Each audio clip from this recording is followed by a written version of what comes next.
Good evening and a warm welcome to you wherever you're watching us around the world. This is Superscreen News at 6, broadcasting to you live from Lagos. I am Olamide Onwuka. Many thanks for joining us. Attempts to recall Senator representing Kogi West Senatorial District Dino Melaye has failed after the verified signatories to the petition for his recall fell short of requirement. For the verification exercise to succeed, 50% plus one of the signatories to the petition had to be verified. However, based on the results announced by Professor Ukato Moti, the declaration officer for the exercise held in the senatorial district, said only 18,742 of the 189,870 of the signatories to the petition for the senator's recall were verified by INEC.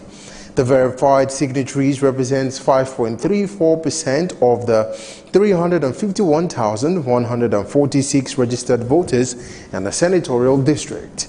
After announcing the results, Professor Ukato Gabriel Moti affirmed that the information on the verification of the signatories to the petition for the recall of Senator Dino Melaye has taken place. The home of President General of the Ohanese Ndibo, Chief Nyawondo, has been bombed by unidentified persons. Report says the explosion, which raised parts of the building at Ukehe town in Nsukka, was triggered by an improvised explosive device.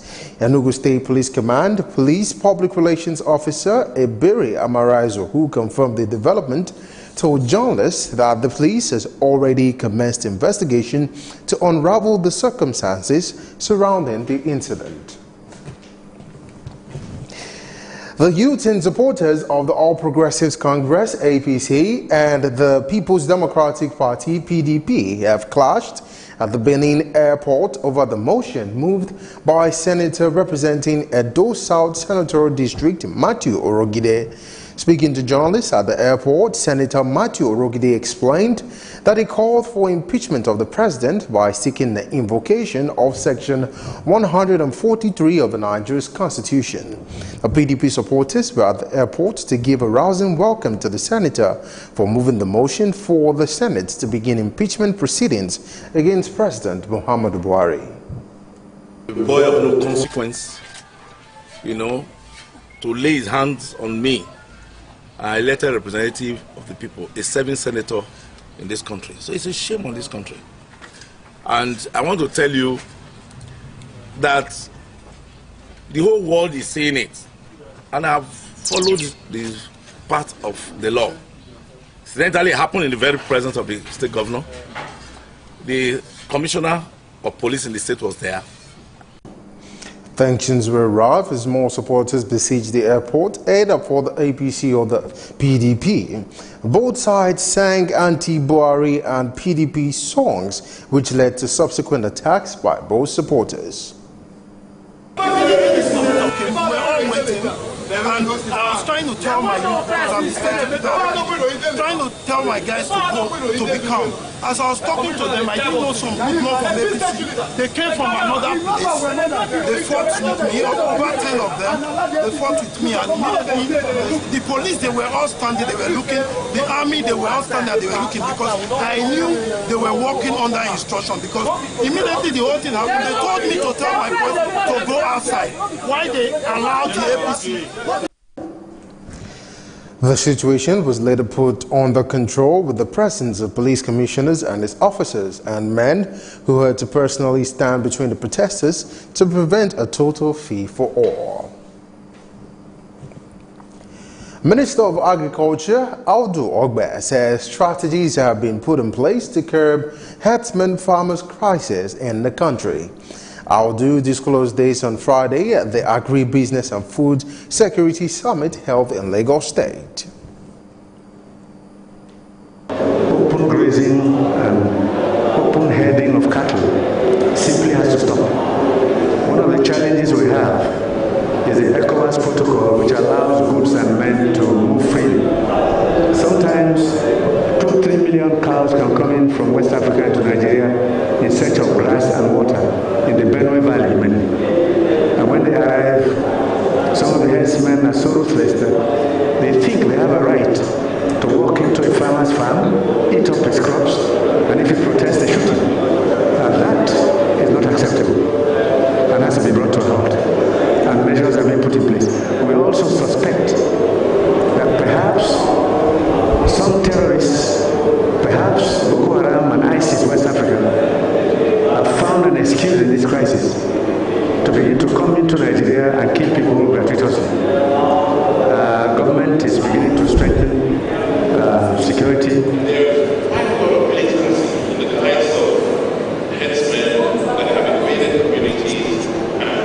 Tell him to pause. Tell him to pause. In most of our forests today in Edo State, there are bases and camps. Godwin Obaseki suspects the headsmen are Boko Haram insurgents as other participants prefer a solution to ending the headsmen crisis. Of a so-called militants who are posing as headsmen.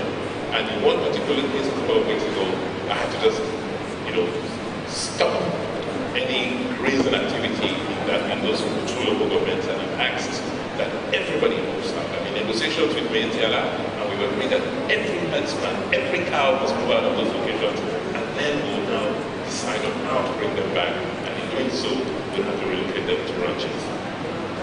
Let those herdsmen be educated as to saying that you can have ranches.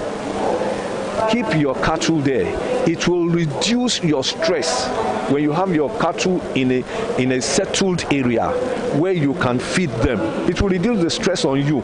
It will make people to come to you. You don't need to go to them. And if you must go to them, the means of going there will be available. The United Labour Congress, ULC, has urged Nigerian workers to collect their permanent voters card, PVCs, and be fully involved in the 2019 general elections in order to chase out any anti-Labour government. Chairman, Lagos chapter of the union, Tokunbo Korodo, gave the advice in an interview with journalists in Lagos State. According to the chairman, votes can go a long way to change any government that is not workers friendly if only the workers have the permanent voters card. Now, Kaduna State Police Command says 10 miners were killed by gunmen in Beningwari local government area. And the State Commissioner of Police, Austin Iwar, who disclosed this to journalists, said 10 local miners were working in a minefield in Mahanga village in Beningwari when the gunmen attacked and killed. Iwar added that the situation is now under control and that security operatives have been posted to flashpoints to forestall a reprisal attack. He also said no arrest has been made while investigation is ongoing to unravel the circumstances surrounding the incident. Commissioner of Police also assured the public that the suspects will be arrested and prosecuted in due time. Catholic Bishop of Makurdi Diocese, Most Reverend Wilfred Anagbe, has advised Christians in Benue State to remain faithful to the tenets of their religion and avoid reprisals in spite of unprovoked attacks on churches and killings. The advice was contained in a message to all parishes under the Diocese of Makurdi. Anagbe described the killings as an act of sacrilege, saying Joseph Gore, one of the murdered priests, was actually in the process of consecrating the Eucharist when the heather struck and killed him in cold blood. He expressed optimism that their deaths will never go unpunished and urged Christians to continue to offer prayers for the peace of the country and of the state. Youth in Rivers State took to the streets of Port Harcourt with the aim of sensitizing the public on the need to get their permanent voters cards and to canvass the support for the Rivers State Governor, Nyesom Wike. Conveners of the group, Edison Ehir and Major Jack, advised the youths to shun violence and get their PVCs, which is their visa to expressing their rights as Nigerian citizens. This is a political evangelism. We are spreading the message. We are telling everyone to go and get their PVC, get set, so that when the election comes, we will vote, defend our vote, ensure that we have been counted, and His Excellency returns to bring us for a second term. We are sensitizing the entire Rivers people on the developmental efforts, the strides and achievements of His Excellency, Nyesom Wike. Nigerian government said the youth are lazy. The youth of Rivers State are saying we are not lazy. No violence, no violence, no violence. They all know that we don't have choice than to get our PVC and vote in him for COM 2013. He has carried the youth along in the stream of life. Every government comes with his own package. His government is the package with the youth. Some of the youths also spoke, expressed readiness ahead of the elections coming up in the state. 1 million youths in Rivers State decided to come out and give their PVCs to Governor Yesomike. Our PVCs, and everybody here has a PVC. The only thing that we believe in is we believe in good governance. We will resist any intimidation. We will come out, we will be at our polling units, and we will defend our votes. We're not going to stay back home. We will stand at our polling and make sure the votes are properly counted and registered. We are prepared for the forthcoming general election 2019. We want to make the world know that we, the youth, just like what our president said, that the youth are not lazy. So we want to make the world understand that the youth are not lazy. We are fully prepared for the election. Come rain, come shine, we are prepared for the election. We will make sure our vote counts and we will protect our vote. The 1 million walk started from Agri Road in Port Harcourt and finished in Garrison, also in Port Harcourt.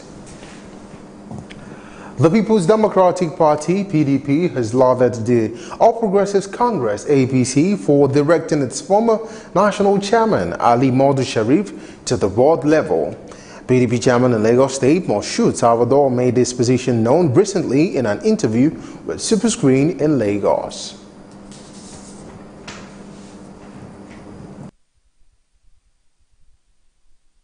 That's what he deserves. Anybody that behaved the way the man behaved in the PDP, no party will trust him, no party will have confidence in him, no party will be able to believe him. Therefore, whenever he comes, wherever he goes, they will ask him to go to the ward level so that they can reduce him to his size. So you think this is a ridicule? It is clear that it's ridicule. People are coming to PDP, they will come to the National Executive Council, talk to us there, do everything. Why was he sent to the ward? It is at that level. Definitely in the Constitution. In the Constitution, you have to join the party at the ward level. The secretary at the ward level has to give you the card. The 6th Division of the Nigerian Army Port Harcourt concluded its 4-day Interformation Sports Competition, a competition which is aimed at boosting the physical and mental capacity of soldiers, saw different platoons participate in different sports. Guest speaker at the Games, Air Vice Marshal Okechukwu Tokogu, who spoke during the closing ceremony of the Games, said the competition has improved the team spirit, endurance and esprit de corps, amongst others. The aim of the sporting competition is really achieved. We're able to see the professionalism, discipline, esprit de corps, comradeship among the participants. Even those that are losing, they are still showing more effort. Those that won showed a lot of respect for those that lost. That is it. And the comradeship and the esprit de corps we show today and what we have built today, I hope we will continue with it, because this is what the main aim of this competition, to bring us together, show us that we are one. At the end of the Interformation Sports Competition, which featured activities like football, basketball, combat race, volleyball and swimming amongst others, the 56th Signal Brigade came first. 16th Brigade took second position, with 6th Division Garrison coming third. You're watching Superscreen News at 6, broadcasting to you from Lagos. We'll take a break now. When we return, we'll take some business stories. Stay with us.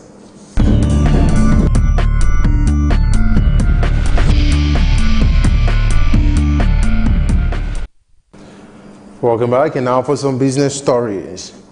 The National Assembly has sent a copy of the Harmonized Petroleum Industry Governance Bill, PIGB, to President Muhammadu Buhari. Senate President Bukola Saraki, who made this known via his Twitter handle, said after 18 years, President Buhari has finally received the harmonized copy of the PIGB from the 8th National Assembly. The original petroleum industry bill from which the PIGB was carved out had passed through many executives and legislative administrations without much success until the current 7th National Assembly. President Muhammadu Buhari is expected to inaugurate Nigeria's first 7-star apartment hotel, the First Suite, on May 9, 2018, at an exclusive guest-only ceremony. The president will be supported by members of the diplomatic corps, heads of international multilateral agencies, regional bodies, and international non-governmental organizations accredited to Nigeria. First Suite's marketing communications advisor, Harun Aldo, who also disclosed this in a statement, said business executives had been invited to view the hotel's facility, soft entertainment, and network. He stated that the 126 guest rooms in the Fraser Suites were designed for the contemporary business traveler, replete with modern facilities and complimentary high-speed Wi-Fi and internet-enabled television, amongst others. The federal government says main construction of the second Niger Bridge will cost 210 billion naira. It also stated that the construction work of the bridge will be awarded in about 2 months' time, as the memo for its procurement will soon be sent to the Bureau of Public Procurement next week. Director of Highways, Bridges and Design, Federal Ministry of Power, Works and Housing, Shogbeson Adetokunbo, said the activities currently ongoing at the project site are mainly early works, adding that the construction of the main bridge will soon commence. He emphasized that the procurement for the main bridge will start soon and that a memo on it will be sent in due time. You're watching Superscreen News at 6. We'll take a break now. When we return, we'll take some foreign news plus some sports stories. Stay with us.